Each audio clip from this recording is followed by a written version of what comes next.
Hello guys, full time at Anfield, Liverpool 4, Arsenal 0.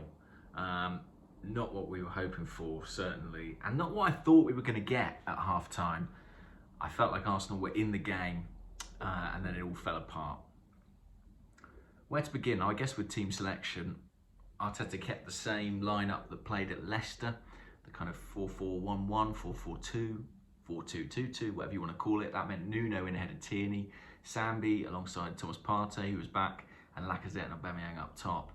The big calls there, I guess, were Nuno over Tierney, Sambi over Maitland-Niles.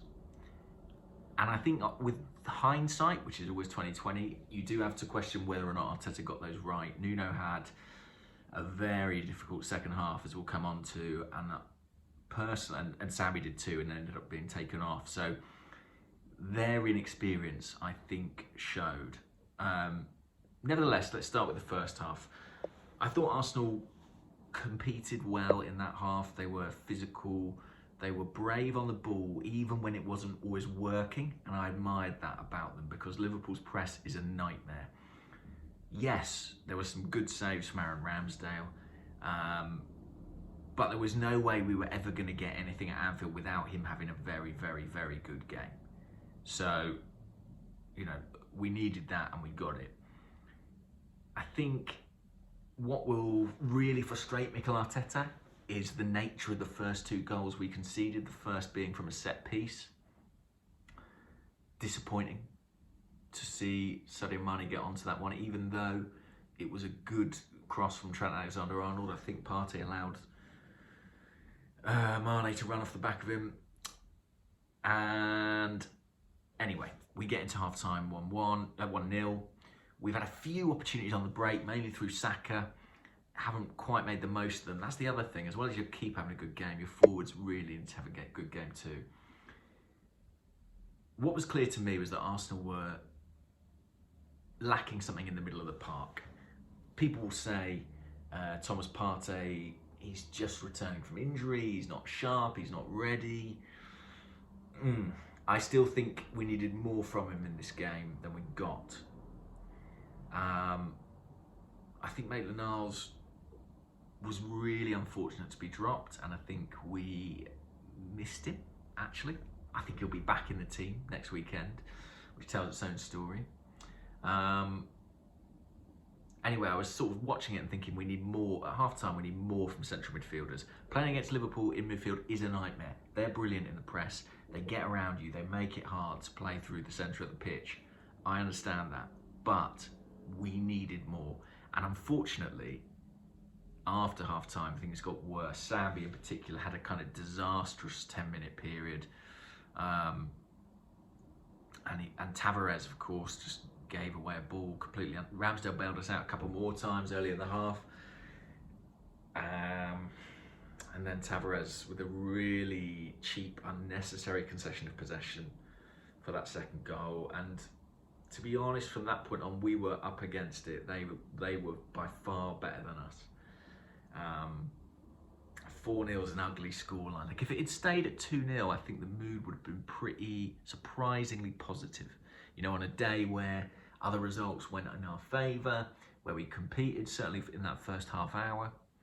You do wonder about that moment when Mikel Arteta got in Jurgen Klopp's face and it ignited the crowd. I think Klopp's a pretty smart guy. I do wonder if he knew what he was doing in that moment. I liked it in the moment from Mikel, but it did awaken that stadium. Anyway, I'm not going to go into the third and fourth goals in any great detail. They weren't great from an Arsenal perspective, and we didn't really pose any threat in the second half. In the first half, there were moments. Second half, there was just that one time Lacazette played in Aubameyang. And it's not an easy chance, but if it was going to be our day, we needed things like that to go for us. So, what have we learned? Well, it's a young team. They looked young today. They looked inexperienced. They looked a bit men against boys. Liverpool are a lot better than us. If this talk of, we could go above Liverpool if we win the game, that's a red herring in Arsenal's season. I think in some ways there's a real clarity. Arsenal are a long way off Liverpool, Chelsea, Man City. And we've seen that in the games this season. But that might be okay. We don't need to be as good as them right now. We need to be better than Manchester United, who unfortunately look like they might be about to sack their manager. Everton, West Ham, Leicester, Brighton, these teams. We need Spurs. We need to get back into Europe. And I think we can do that, even losing these big games. Because what we did on that 10-game unbeaten run is we were flat-track bullies. And if you think back to the young Arsene Wenger teams post-2006, that's kind of what they were too. They got battered by the big teams, schooled, they were nowhere near them. But they beat everybody else. And they finished in the top 4, actually. I'm not saying that's achievable for Arsenal this season, I don't know. But I think we can have a good season by being the best of the rest, or among the best of the rest. A good season's, that's debatable, but I guess a good season is compared to where we have been and a step in the right direction.